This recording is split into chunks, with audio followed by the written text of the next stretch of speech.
যদি 5 বা 10 মিনিটের জন্য বিদ্যুৎ চলে যায় তাহলে আমরা এতটাই চিন্তিত হয়ে যাই যেন আমাদের জীবন থেকে কিছু সময় কেউ কেড়ে নিল। আর ফোন দিয়ে বিদ্যুৎ বিভাগকে বাজে কথা শোনাতে থাকি। কিন্তু আপনি কি এটা জানেন যে আমাদের এত সুবিধা দেয় সেই বিদ্যুৎ কিভাবে তৈরি করা হয়?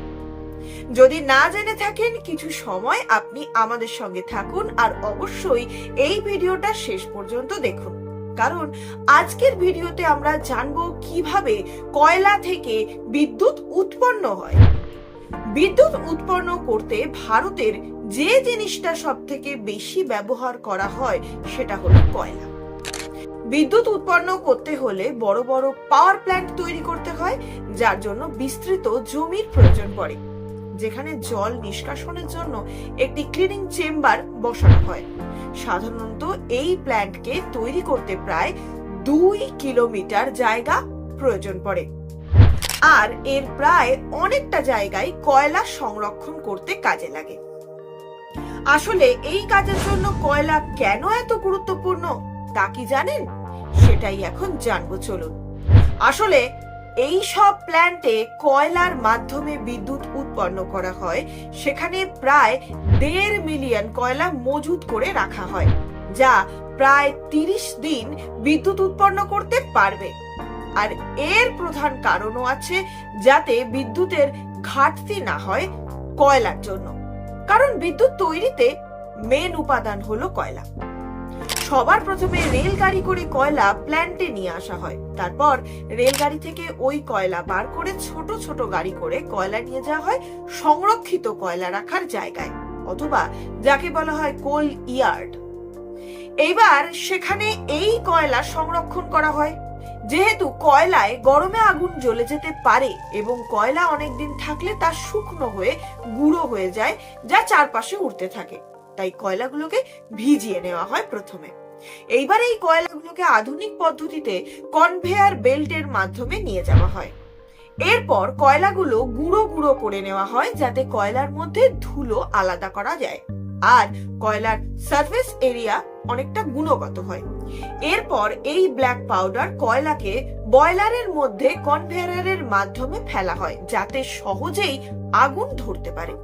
আর আগুন ধরার পর কয়লার ভারী ছাইগুলো বয়লারের নিচে পড়ে যায়, যাকে বলা হয় বটম অ্যাসেস, আর উপরে যে হালকা ছাই থাকে তাকে ফ্লাই অ্যাসেস বলে। আর এই ফ্লাই অ্যাসেসকে চিমনির মাধ্যমে পরিবেশে ছেড়ে দেওয়া হয়। এরপর যে কয়লা থেকে আগুন উৎপন্ন করা হলো, বয়লারের মাধ্যমে তা চালিত করা হয় আর টিউবের মাধ্যমে প্রচুর পরিমাণে তাপ দেওয়া হয়, যার মধ্যে জল থাকে, আর এই তাপ জলকে বাষ্পে পরিণত করে। এই বাষ্প যখন অতিরিক্ত তাপের ফলে গরম হয়ে যায়, তারপর সেই গরম বাষ্পকে টিউবের মাধ্যমে সামনের প্রসেসে পাঠিয়ে দেওয়া হয়। আর এই টিউব হাই ইনসুলেটর হয়ে থাকে, যাতে অতিরিক্ত তাপে টিউবটা ফেটে না যায়। আর টিউবের মাধ্যমে গরম বাষ্পকে টারবাইনের মধ্যে চালিত করা হয়। এই গরম বাষ্প টারবাইনের মধ্যে যাওয়ার পর টারবাইন ফ্যানগুলো দ্রুত গতিতে ঘুরতে থাকে। টারবাইন ফ্যানগুলো আবার পাশে থাকা হাই পাওয়ারের জেনারেটরের সঙ্গে যুক্ত থাকে, ফলে টারবাইন ফ্যান দ্রুত ঘুরতে থাকার কারণে জেনারেটরের মধ্যে বিদ্যুৎ উৎপন্ন হতে শুরু করে। এক একটা তাপ বিদ্যুৎ কেন্দ্রে এইভাবে অনেক টারবাইন ব্যবহার করা হয়, যার কারণে পর্যাপ্ত পরিমাণে বিদ্যুৎ উৎপন্ন করা সম্ভব হয়।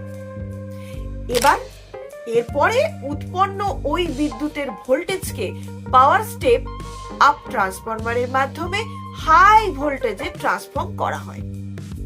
পরে সামনে সাবস্টেশনে তা পাঠিয়ে দেওয়া হয়। এরপর আসা যাক কুলিং টাওয়ারের বিষয়।